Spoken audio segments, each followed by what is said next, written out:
What is going on, everyone? Sixers tomorrow, and I am so excited about it. I keep getting drawn into this Bryce Harper news. It's kind of been dead with the NBA, obviously, with the break. Here we go. We have the 76ers ready to go tomorrow. But there's bad news. Bad news. With Joel Embiid, there is an injury update with him, and he's going to miss some time.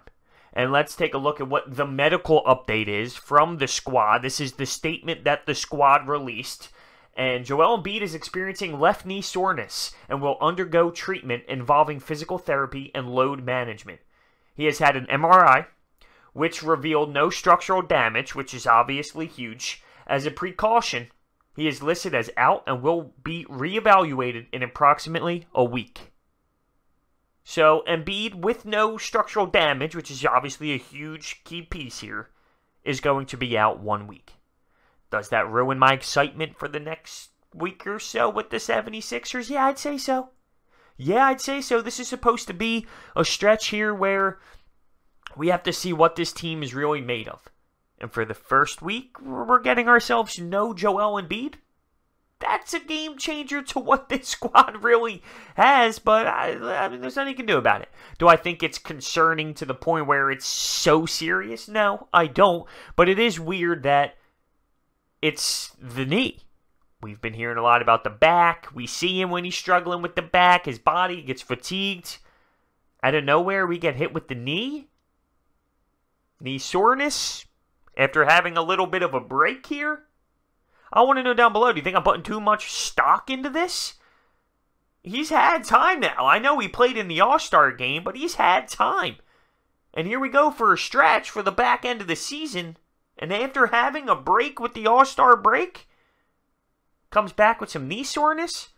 Very interesting. By the way, for anyone who cares, Furkan Korkmaz also has a right knee injury. That's not funny. I would never wish injury upon anybody. But I'm just saying, because everyone gets on me for the Furkan hate. I would never wish injury upon anyone. I don't want to make it seem like I just went to that level. Joel Embiid out. And I take a look at this schedule, and we open up against Miami at home, and that's great. I mean, I really am truly excited. To start with the Miami squad, that's good. And then we have Portland come in with an afternoon Saturday game. The Pelicans, Thunder, Warriors, Magic. We got some good games left on the schedule. The Rockets, the Pacers. We play the Kings to get a little bit of revenge. The Bucks in Milwaukee. Boston at home. The Timberwolves. Milwaukee at home.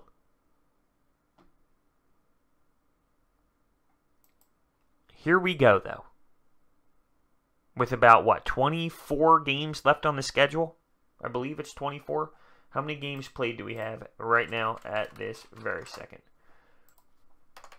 I don't care about last year's record.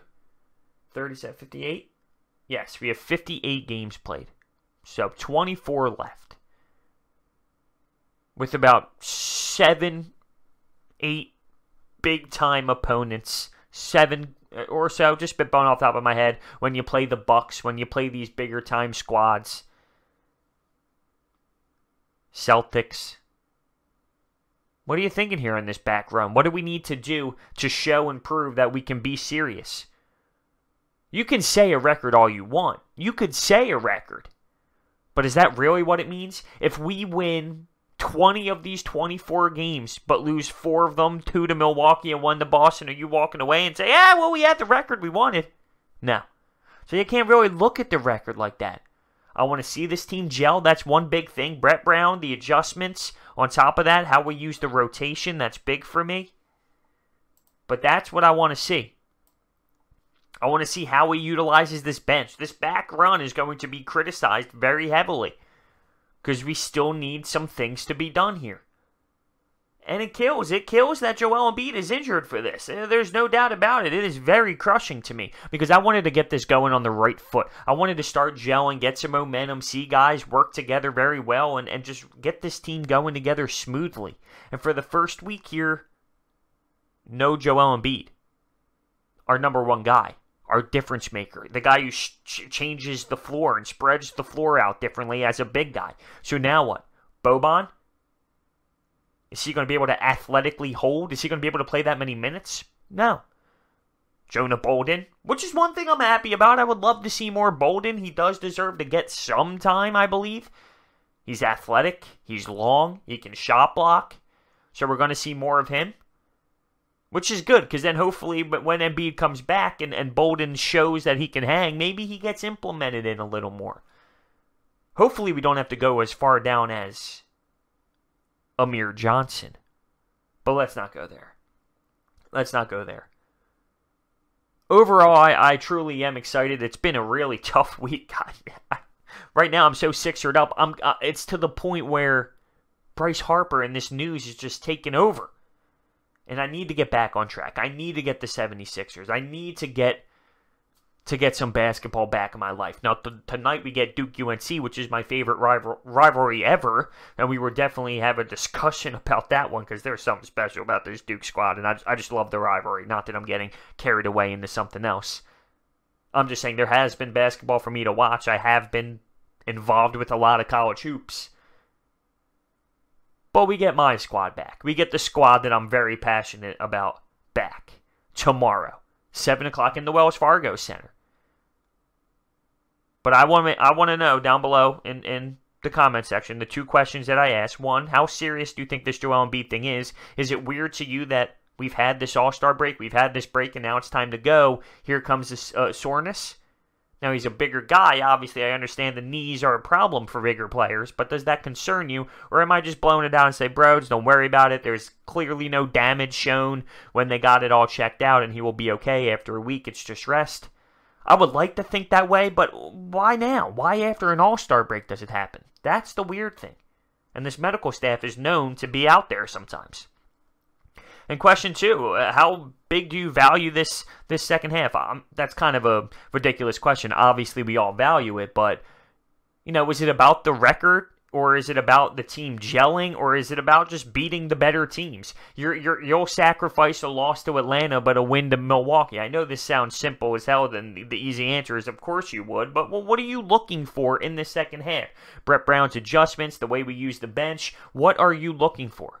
But you got to factor in now that Embiid's not in there for the first, couple games. Let's see. If he's out for 1 week, right? If we type in the Sixers schedule right now, how many games is that really?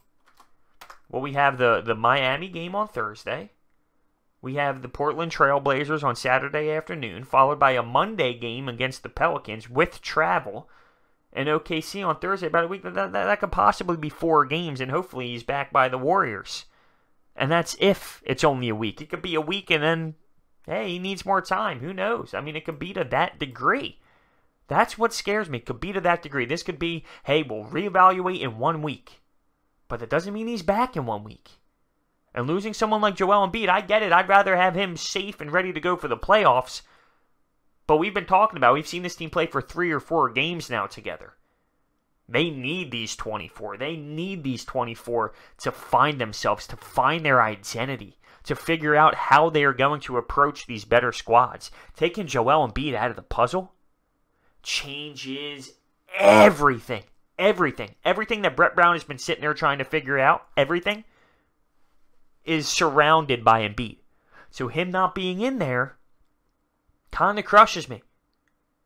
Because my focus coming into this stretch, my personal focus is all about what Brett Brown is going to do to make this all happen. Imagine Embiid in and saying, there's no Ben Simmons. Well, doesn't that change completely everything? So maybe I'm going crazy. Maybe I'm analyzing this to the extreme. This is how I personally feel. I need to know how you feel about this. But all around, what I'm excited about is just being able to watch my Sixers every night. To be able to come home after a long day, take off the shoes, hang out with the dog, put up the footrest when you hit the thing on the side of the couch and one of these, and hear Mark Zumoff.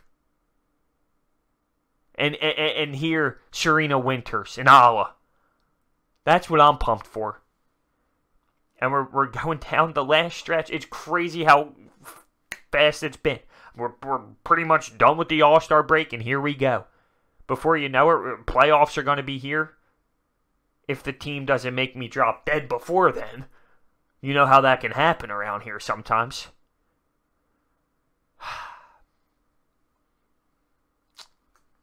I really don't know how to feel. I'm obviously excited, but this is kind of a damper. It's a little bit of a damper. Hopefully it's not as bad as my mind thinks it can be.